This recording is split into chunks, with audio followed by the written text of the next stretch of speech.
या अल्लाह रहम कर या अल्लाह। इंसानियत किस हद तक गिर गई है ये आज देख लिया। मेरी समझ में नहीं आ रहा है कि आप लोगों को मैं क्या जवाब दूं। आप तो यहाँ वही सुनने आए ना जो आपको सुनना है, जो आप छाप सके और आपका अखबार बिक जाए, या आपके चैनल को लोग देखें। आप मेरे मुंह से वही सुनना चाहते हो ना कि एक हिंदू ने एक मुसलमान के ईद को बकरे को चुराया, उसे ईद मनाने नहीं दी। इस मुल्क में मुसलमानों पर जुल्म हो रहा है, उन्हें दबाया जा रहा है।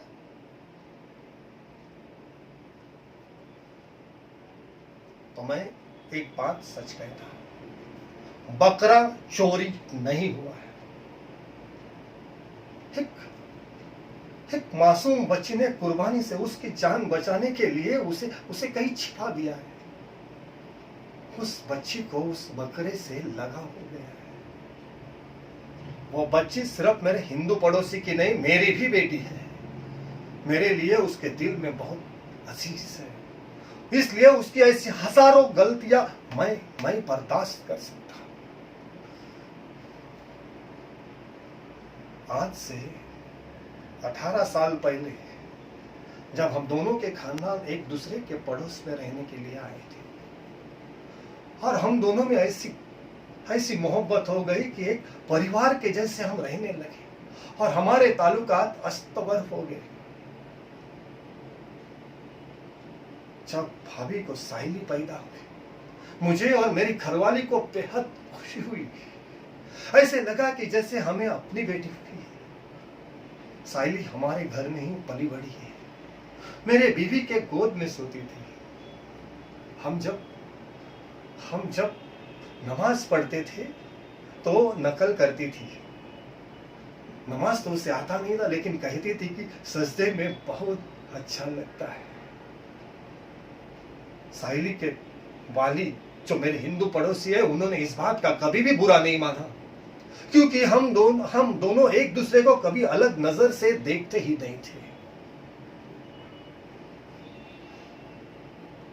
शुरुआत में हमारे हालात बहुत ही खस्ता थे, बहुत खराब थे। तब मेरे इस हिंदू दोस्त ने, बल्कि मेरे इस हिंदू भाई ने हर तरह से हमारी मदद की। जैसे कि मेरे बच्चों को स्कूल की फीस भरना हो, घर के लिए अनाज देना, यहाँ तक कि ईद के त्योहारों पर कपड़े खरीद कर लाकर देता था। ईद हो दिवाली हो हम एक साथ ही मनाते थे। तो हिंदू में मुसलमान ये फर्क तो हमें मालूम ही नहीं था, और आज भी ये फर्क मुझे मंजूर नहीं है। सिर्फ और सिर्फ कुर्बानी की बकरे की जान बचाने के लिए साइली ने उसे कहीं छिपा दिया है। तो इससे किसी को भी फिक्रमंद होने की जरूरत नहीं है। आप मुझे एक बात बताओ, आप सब लोग कहां थे जब मेरे ऊपर मुसीबतों का दौर चल रहा था? कहां थे आप सब जब ये हिंदू भाई मेरे साथ था? बुराई के वक्त में कोई हाथ बढ़ाने नहीं आता, लेकिन बुराई बांटने में बढ़ाने में सब लोग साथ आ जाते हैं। लेकिन कितनी हैरानी की बात है,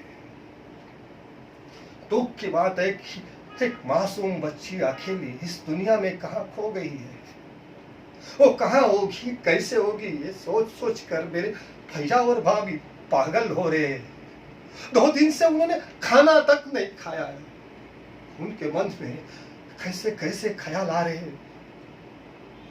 एक माँ बाप पे क्या बीती है, इससे आपको कोई फर्क नहीं पड़ता है। एक बाप की फिक्र और माँ के आंसू क्या होते हैं, ये आप नहीं समझेंगे। दरअसल में आपको समझना भी नहीं है। दुनिया में खुशहाली और अमन रहेगा तो आपका अखबार कैसे बिकेगा? एक मासूम बच्ची सही सलामत घर लौटने से तो अच्छा एक हिंदू और मुसलमान में मजहब की दीवार खड़ी करना आपके लिए ज्यादा जरूरी है। हिंदू और मुसलमान में झगड़े चलते रहेंगे तभी तो आपकी दुकान चलेगी। दो मजहब में आग भी आप लगाते हो, दरअसल उस आग में नफरत का तेल भी आप ही डालते हो। अरे कुछ तो शर्म करो, कुछ तो शर्म करो। इंसानियत को इतना भी मत गिराओ। मैं एक सच्चा हिंदुस्तानी मुसलमान हूं जो अपने मजहब से और मेरे अपने वतन से बेहद बेहद मोहब्बत करता हूं। आप तमाम से मेरी यही गुजारिश है कि अपने धर्म पे, अपने देश को मजहब और धर्म के नाम पर इंतशार मत करो। सिर्फ एक दिन के लिए अखबार बेचने से पहले इंसानियत बांटो।